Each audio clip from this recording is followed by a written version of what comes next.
दोस्तों बॉलीवुड पोल खोल के नए एपिसोड में आपका स्वागत है। और भाई साहब, अगर आप मेरा चैनल सब्सक्राइब करना चाहते हो तो कर लो, नहीं करना चाहते हो कोई प्रॉब्लम नहीं है। वीडियो देखिए, एंजॉय कीजिए। जितने भी पत्रकार बॉलीवुड की खबरें देते हैं उनका कोई भी बॉलीवुड से कनेक्शन नहीं है। उनकी कोई भी बॉलीवुड में ऐसी सोर्स नहीं है जो उनको सच्ची खबर दे सके। यही वजह है कि आज की तारीख में मीडिया में जोर शोर से खबर आ रही है कि किक 2 बनने वाली है। और मैं बार बार कहता आ रहा हूं कि किक 2 नहीं बनेगी। उसकी वजह यह है कि जो उस फिल्म का डायरेक्टर है, प्रोड्यूसर है साजिद नडियाडवाला, वो किक 2 नहीं बनाना चाहता। ठीक उसी तरह जैसे कि बजरंगी भाईजान का डायरेक्टर कबीर खान पार्ट 2 नहीं बनाना चाहता, हालांकि सलमान करना चाहता है। लेकिन जब डायरेक्टर उस फिल्म को नहीं बनाना चाहता तो जाहिर सी बात है वो फिल्म नहीं बन सकती। तो एक्चुअली बॉलीवुड के जो निर्माता निर्देशक हैं वो सलमान के साथ काम नहीं करना चाहते। उसकी वजह यह है कि वो सलमान को बहुत अच्छी तरह से जानते हैं। लेकिन जो तेलुगु फिल्में बनाने वाले हैं वो कुछ निर्माता निर्देशक सलमान के साथ फिल्म बनाना चाहते हैं, क्योंकि वो सलमान को जानते ही नहीं है।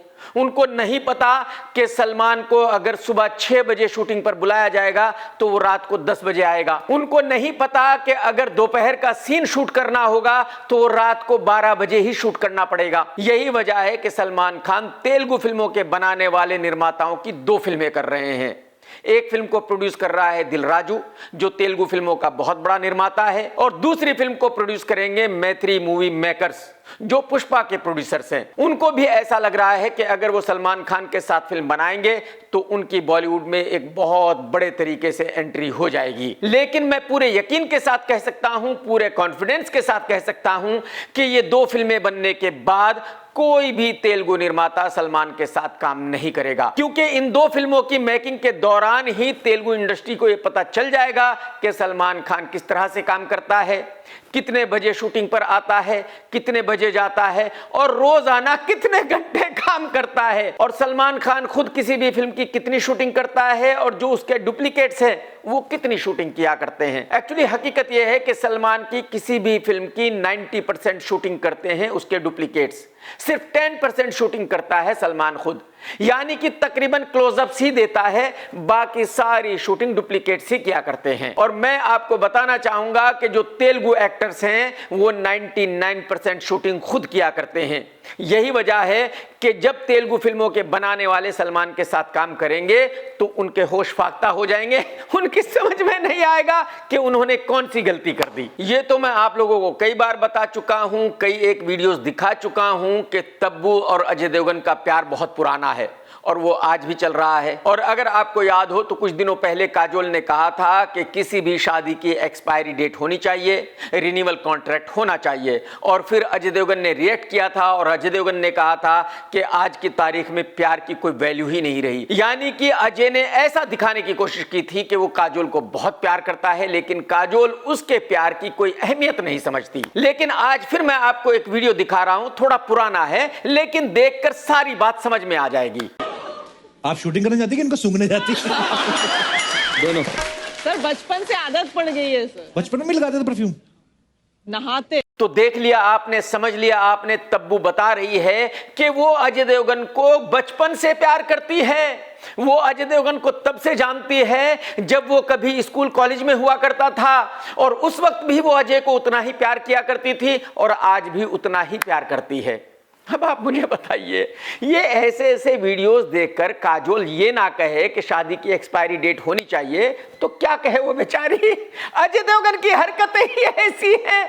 अब ऐसी हरकतें अगर बीवी देखेगी तो बीवी यही कहेगी, कुछ और तो नहीं कहने वाली। पहले तो आप तो जानते ही हो कि टिंगू आमिर खान कितना बदमाश आदमी है, कैसी कैसी चालें चला करता है। हर 2-4 साल के बाद एक नई शादी किया करता है। अब एक नई औरत के साथ घूम रहा है ये, जिसका नाम है गौरी। और जब इससे एक पत्रकार ने पूछा कि गौरी के साथ घूमना आपको कैसा लगता है, तो इसने वही सब कुछ कहा जो ये रीना के बारे में कहा करता था, जो ये किरण के बारे में कहा करता था। And what does Gauri bring to your life? Oh, she brings a lot of calm. She brings a lot of steadiness. she's a really amazing person. सुन लिया आपने? आप यकीन कीजिए जो कुछ भी इसने गौरी के बारे में कहा है वही इसने किरण के बारे में कहा था, वही इसने रीना के बारे में कहा था। उन दोनों को डिवोर्स कर चुका है और गौरी को कब डिवोर्स कर देगा किसी को नहीं पता भाई साहब। इस आदमी पर एक सेकंड के लिए भी भरोसा नहीं किया जा सकता। एक कहावत है, आदमी जितना छोटा उतना खोटा। तो ये टिंकू भी एक नंबर का खोटा आदमी है। इस पर कोई लड़की यकीन करे उससे बड़ी बावली इस दुनिया में कोई दूसरी नहीं है। 9 जनवरी 2026 को एक बहुत बड़ी फिल्म रिलीज होने वाली है जिसका नाम है राजा साहब। इस फिल्म का हीरो है प्रभास और इस फिल्म को बहुत बड़े स्केल पर बनाया गया है। इस फिल्म का बजट है तकरीबन 550 CR। इस फिल्म में जरीना वहाब जी ने प्रभास की दादी का रोल किया है और दादी पोते का इस फिल्म में इतना जबरदस्त रोल है, इतना इमोशनल रोल है कि इस फिल्म को देखने के बाद आप कहोगे कि यार जरीना जी ने क्या काम किया है, क्या जबरदस्त परफॉर्मेंस दी है। और यह बात आप अच्छी तरह जानते हैं कि माँ बेटे का इमोशन या दादी पोते का इमोशन कभी फेल नहीं होता, तो ये फिल्म फेल हो ही नहीं सकती।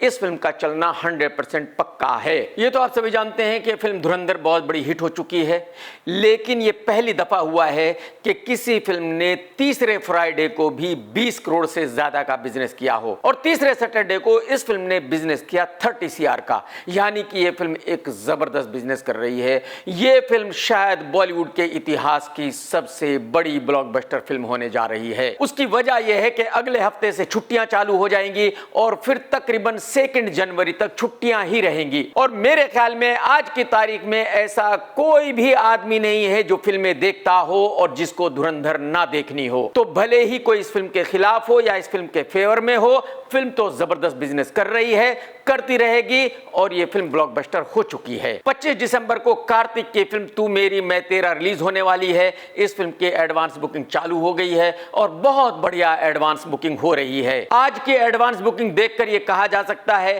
कि इस फिल्म का पहले दिन का बिजनेस 10 करोड़ रुपए से ज्यादा का ही होगा, 10 करोड़ से कम का तो हो नहीं सकता। यानी कि यह फिल्म एक बहुत बढ़िया बिजनेस करने जा रही है, यानी कि फिल्म को ओपनिंग बहुत अच्छी मिलने वाली है और अगर फिल्म बढ़िया हुई तो फिर यह फिल्म 100 करोड़ रुपए से ज्यादा का बिजनेस जरूर करेगी। यह फिल्म कोई ऐसी फिल्म नहीं है जिसका बजट 400-500 करोड़ रुपए हो। यह एक छोटे बजट की फिल्म है, तो अगर यह फिल्म 100 करोड़ रुपए का बिजनेस करती है तो इसका मतलब यह है कि यह फिल्म एक हिट फिल्म है। धुरंधर में एक बुढ़े एक्टर ने भी काम किया है जिसका नाम है राकेश बेदी।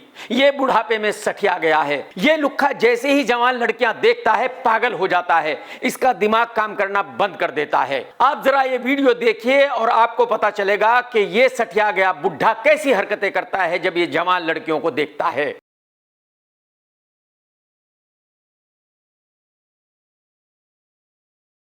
देख लिया आपने, जब ये एक लड़की को टच कर रहा था तो उसने कैसे इसका हाथ हटाया। और देखिए धुरंधर की हीरोइन को ये कैसे चूम रहा है, कैसे उसको सूंघ रहा है। इसको जरा भी शर्म नहीं आई कि एक 18 साल की बच्ची के साथ ये ऐसी हरकत कर रहा है। और इसने मीडिया में जवाब देते हुए कहा है कि जो धुरंधर की हीरोइन है उससे इसका बहुत अच्छा रिलेशन है और ऐसा कुछ नहीं है जैसा लोग समझ रहे हैं। अब बुढ़े खुसट, अपनी उम्र देख और उस बच्ची की उम्र देख, वो सिर्फ 18 साल की है। थोड़ी तो शर्म कर ये कहते हुए कि तेरा रिलेशन उसके साथ बहुत अच्छा है, तेरी वो एकदम बिल्कुल पक्की दोस्त है। अबे बुढ़े लुखे, तेरे जैसे बुढ़े से वो क्यों दोस्ती करेगी। उस बेचारी ने तुझे अपना सीनियर मानते हुए तुझे ग्रीट किया था और तूने उसका नाजायज फायदा उठाया, तूने घटिया हरकत की। मैं सभी लड़कियों से कहना चाहता हूं कि जब नेक्स्ट टाइम ये ऐसी हरकत करे तो चप्पल उतार के इसको वहीं पीटना, ताकि इसको समझ आए कि ये कैसी घटिया हरकतें कर रहा है और ये दिमाग से टोटली सठिया गया है। अब तक पीएम मोदी जी की 2 बायोग्राफी फिल्में बन चुकी है, दोनों फिल्में सुपर डुपर डिजास्टर रही है, किसी ने भी उन फिल्मों को नहीं देखा। लेकिन अब उनके जीवन पर एक तीसरी फिल्म बन रही है जिसका नाम है मां वंदे।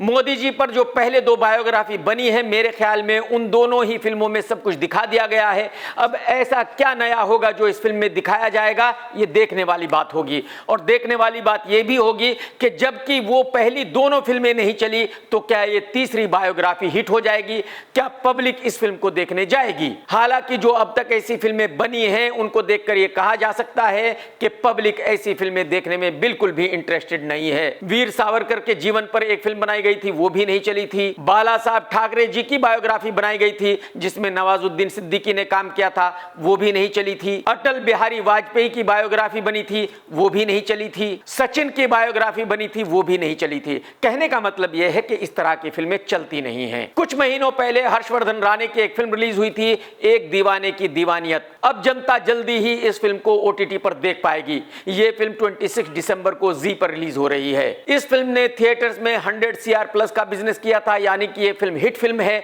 अब देखने वाली बात यह होगी कि OTT पर यह फिल्म कितना बढ़िया बिजनेस करती है। गोलगप्पे निर्माता दिनेश विजन ने कहा है कि उसने 21 की रिलीज डेट चेंज इसलिए की है क्योंकि इस फिल्म को थोड़ा स्पेस चाहिए। अगर इस फिल्म को स्पेस नहीं मिलेगा तो यह फिल्म नहीं चल पाएगी। लेकिन मेरी समझ में यह नहीं आ रहा है कि गोलगप्पे को ऐसा कैसे लग रहा है कि अगर यह फिल्म 1 जनवरी को रिलीज होगी तो इस फिल्म को स्पेस मिलेगा।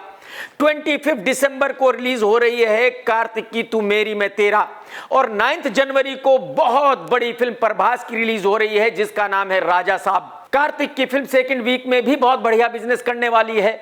तो फिर 21 को स्पेस कहां मिला? 21 को स्पेस कहीं भी नहीं मिला। 21 तो बीच में फंस गई, बर्बाद हो गई, ठीक उसी तरह जैसे कि रजिया गुंडों में फंस जाती है भाई साहब। आहान पांडे ने ऑफिशियली कंफर्म कर दिया है कि उसकी अगली फिल्म होगी डायरेक्टर अली अब्बास जाफर के साथ। ये एक एक्शन फिल्म होगी और इसमें आहान अकेला हीरो नहीं होगा बल्कि 3 हीरो होंगे। मेरे ख्याल में अब्बास का ये फैसला बिल्कुल 100% करेक्ट है, क्योंकि अकेले आहान पांडे को देखने पब्लिक थिएटर में जाएगी ऐसा पॉसिबल नहीं है। अगर 3 लड़के होंगे तो फिर भी आहान को एक सपोर्ट मिल जाएगी। अगर फिल्म नहीं भी चलेगी तो ये कहने को होगा कि आहान इस फिल्म में अकेला नहीं था बल्कि 3 हीरो थे। तो अगर फिल्म फ्लॉप हुई है तो तीनों की वजह से हुई है। आहान ने यह भी कहा है कि यह एक ऐसी कहानी है जो पहले बॉलीवुड में कभी बनी ही नहीं। बताओ, अब इस लौंडे को यह भी पता चल गया कि कौन सी कहानी बॉलीवुड में अब तक बनी है, कौन सी नहीं बनी है। बेटा ऐसा है, हर हीरो यही कहता है कि जो उसकी फिल्म बन रही है वैसी फिल्म पहले कभी बनी ही नहीं, और जब वो फिल्म फ्लॉप हो जाती है तो फिर हीरो कहता है कि एक्चुअली मेरी समझ में ही नहीं आया था कि ये फिल्म कैसी है। तो ऊपर वाले से दुआ करके फिल्म चल जाए, क्योंकि अगर फिल्म फ्लॉप हो गई तो फिर जो है ये मत कहना कि यार ये तो पहले कई बार बन चुकी थी, मुझे पता नहीं था। रजनीकांत साहब की एक फिल्म आई थी जेलर, जिसने तमिल में अच्छा बिजनेस किया था। यही वजह है कि अब जेलर 2 बन रही है, और जेलर 2 में आइटम सॉन्ग करेगी नोरा फतेही, जबकि जेलर 1 में आइटम सॉन्ग किया था तमन्ना फैली हुई ने, यानी कि नोरा फतेही ने तमन्ना फैली हुई को रिप्लेस कर दिया है। एकता कपूर गोविंदा के बेटे को लॉन्च करने जा रही है। फिल्म को डायरेक्ट करेंगे साजिद खान। साजिद और एकता को ऐसा लगता है कि यह लड़का बहुत ही टैलेंटेड है, आने वाले वक्त का बहुत बड़ा सुपरस्टार है। और मैं ये मानता हूं कि लड़का डांस अच्छा करता है, लेकिन मैं ये भी मानता हूं कि इस लड़के की शक्ल बिल्कुल लड़कियों जैसी है। ये चलता भी लड़कियों की तरह है, ये हंसता भी लड़कियों की तरह है, ये बोलता भी लड़कियों की तरह है। तो मुझे नहीं लगता कि ये स्टार बन सकता है, ये पॉसिबल नहीं है। आप जानते ही हैं कि ऐसे मीठे एक्टर बहुत सारे हैं बॉलीवुड में, और कोई भी सुपरस्टार नहीं है। आप सभी जानते हैं कि SRK एक बहुत बड़ी फिल्म बना रहा है जिसका नाम है द किंग। इस फिल्म का आखिरी शेड्यूल 20 दिसंबर से चालू हो गया है। इस शेड्यूल में जबरदस्त एक्शन शूट किया जाएगा। इस फिल्म का एक्शन बहुत बड़े स्केल पर शूट किया जा रहा है। इस फिल्म में बॉलीवुड के और भी बहुत सारे एक्टरों को लिया गया है। सुहाना खान इस फिल्म में मेन लीड कर रही है। शाहरुख खान के इस फिल्म में 2 लुक हैं, एक जवानी का, एक बुढ़ापे का। जब वो जवानी में होता है तो एक विलन होता है, जब बुढ़ापे में होता है तो दूसरा विलन होता है। तो जब शाहरुख खान इस फिल्म में जवान है उस वक्त विलन है केकड़ा, और SRK केकड़े को मार देता है। जब शाहरुख खान इस फिल्म में बूढ़ा है उस वक्त विलन है अभिषेक बच्चन, और बुढ़ापे में SRK अभिषेक बच्चन को मारता है। लेकिन इससे आप ये अंदाजा मत लगा लेना कि आपको पूरी कहानी का पता चल गया है सिर्फ 2 लाइनों से। इस फिल्म में बहुत कुछ दिखाया गया है, कहानी बहुत ही बढ़िया है, बजट भी बहुत बड़ा है, और ऐसा माना जा रहा है कि इस फिल्म का ब्लॉकबस्टर होना पक्का है। अनुराग कश्यप ने एक फिल्म डायरेक्ट की है जिसका नाम है डकैत। इस फिल्म की शूटिंग चालू हुई थी 3 साल पहले। प्रोड्यूसर आता था, कुछ पैसे खर्च करता था, भाग जाता था, फिर दूसरा प्रोड्यूसर आता था, कुछ पैसे खर्च करता था, भाग जाता था।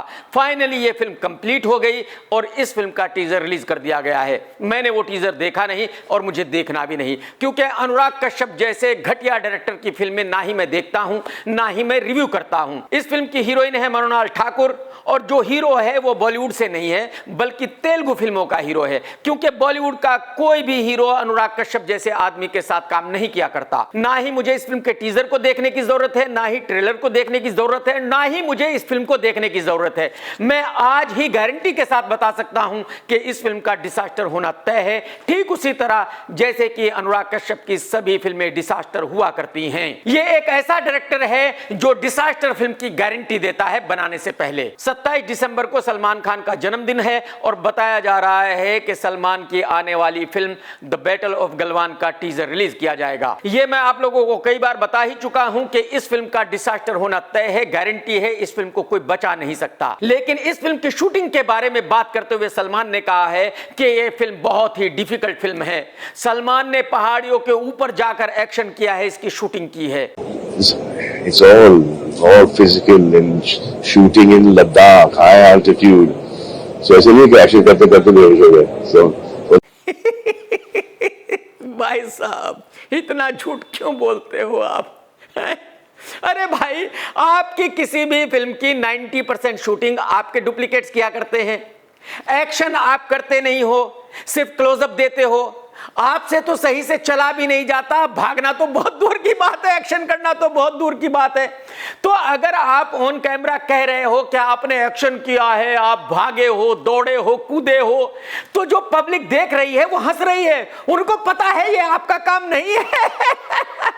जो आदमी चल नहीं सकता वो भाग दौड़ कैसे कर सकता है, कूद कैसे सकता है? भाई साहब, आगे सलमान खान ने कहा कि कितने दिनों तक तो ये ठंडे पानी में रहा है।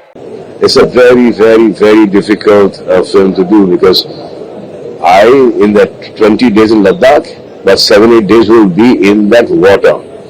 ठंडे पानी में।